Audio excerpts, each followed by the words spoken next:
mans stāsts ar baltajiem makaroniem. Es vēl pēdējā video, tad redzēt, kā ir, ka tu paslavē sevi kaut ko. Vispār laimi, mīlu, klusumu un arī ļoti ir jāuzmanās ar kaut kādu slavēšanu. Es teicu, viss tik labi pārstrādājās, viss ir tik labi. Nu labi, baltie milti. Jā, mēs visi zinām, kas ir baltie milti, kas ir baltais cukurs. Un rekur tie burvīgie makaroni.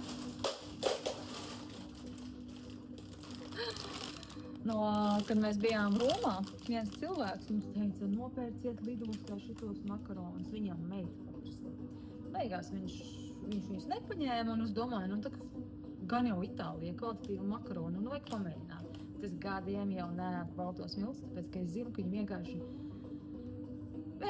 aizķepē visu, ko aizķepēt. Es nesaku, ka visi nevar ēst, un ja vienreiz mēnesī paēd arī cilmiņu, tev var nekas nebūs, bet ja mēs nedēļā vienkārši vāram baltos makaronus, baltie rīsi, jā.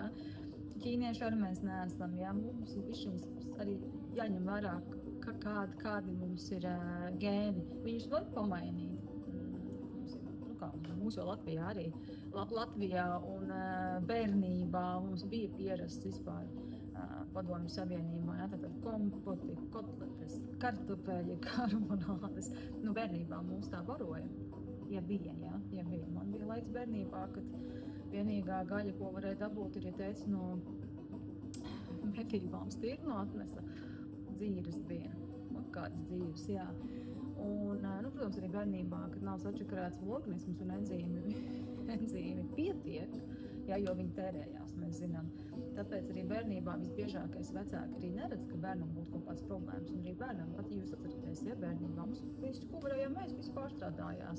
Baltmaize ar fantu, kolu, ja šķinām iekšā, viss bija kārtībā. Un, protams, te var runāt arī par to, ka kādreiz tie baltie milti bija tīrāki, un baltais cukurs bija tīrāks, bet tāpat tas nemaina lietas būtību.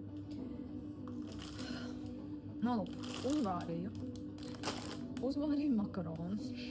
Paēdu vienreiz, un man palika slikt dušu, un arī gati. Un es saku, laikam pa daudz gati, vai ne? Mēs no sākam paēdām. Tā bija otrā reize jau. Un pirmoreiz es domāju, kāpēc man reāli palika slikta duša. Un tad, kad tas otro reizi bija, es sapratu, protams, ka enzīmi arī neiet kopā īsti vispār ar baltajiem miltiem, jo atkal, kurš var pārstrādāt, kura baktērija, jā, baltos miltus spēlējumus. Tātad organisms jau man iepriekš teica, nevajag. Signāls ir, ka nevajag. Tev ir cieņa, jā, tā kā tu esi uztaisījis, taču vajag apēst, jā, bet dažkārt metām to cieņu pie malas, kā es saku, kā man vecvecmāma mācīja, pārmet mēt krustiņu, nekad nemet ārā. Maizīte, kura ir sapelējusi bez krustiņa un bez pateicības. Cienam vairāk sevi. Tā kā es uz diennakti dabūju vienkārši, reāli liekas, ka viss sarnās salipjas un vienkārši stāv un tu ēd. Tāda ķepīga sajūta, tāpēc, kad ir griķu nūdeles, ir stikla nūdeles no maga pupiņām.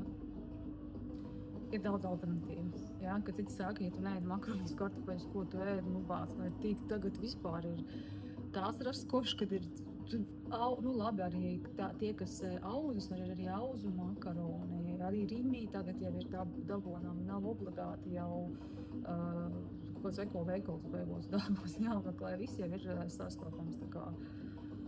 Jā, tas bija vienkārši vēl viens pierādījums to, kad ieklausāmies savu organismā, un ja nevajag, tad nevajag, jā. Ja tas ir vienreiz mēnesī, varbūt viņi šausmīgi gribās, kā saka, papriecāties, tad priecājamies, bet jā, baltie milti ir baltie milti, jā. Tas var iedomāties, kas būtu ir tas savienojums pelmeņi, kur ir gaļa, baltie milti, noteikti arī cukurs un viss tas, jā, kā mums garšoja, kuram negaršoja pelmeņi.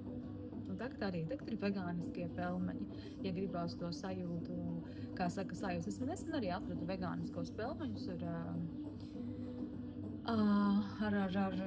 zirņu proteīnu, lai izbaudītu, kā tas ir, un taisīt pati no vegāniskā krējuma sev majonēzi, var uztaisīt bez cukura, bez etiķa, bez nekādas dabīgajām sinepītēm. Tur ir knifiņi, kā saka, un tad tu vari izbaudīt, bet tā tīri baltos makaronus, un mēs vēl pesto bijām nopirkuši no Romas, un jā, tik cik garšīgi ir pirmās karotes, jo es kaifoju no tā, ka es gatavoju pati, es varu pagatavot bez cukura, bez etiķēs, es varu pagatavot bez gaļas, bez piena produktiem, jā, un kad visa ģimene ir priecīga, laimīga un pēdus, un galvenais nav tās smaguma sajūtas, es viņu vienkārši sajūtu, kā tas ir, paēst kaut ko tādu, kas vienkārši nosēdina to visu sistēmu, jā, jo mums vajag ar enzīmiem vispār tā, ka tu ļoti daudz ar enzīmu, tu esi pieredzis tad enerģiju gūt jau savādāk, un tev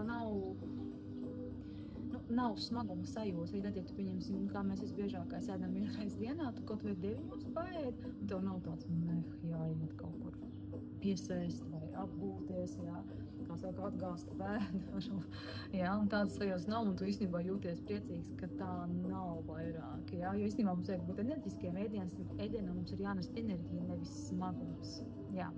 Nu, lūk, mūžu dzīvo, mūžu mācies, un dažkārt mums ir, kā saka, vēlreiz jāpamēģina, lai pārliecinātos par savu nostāju.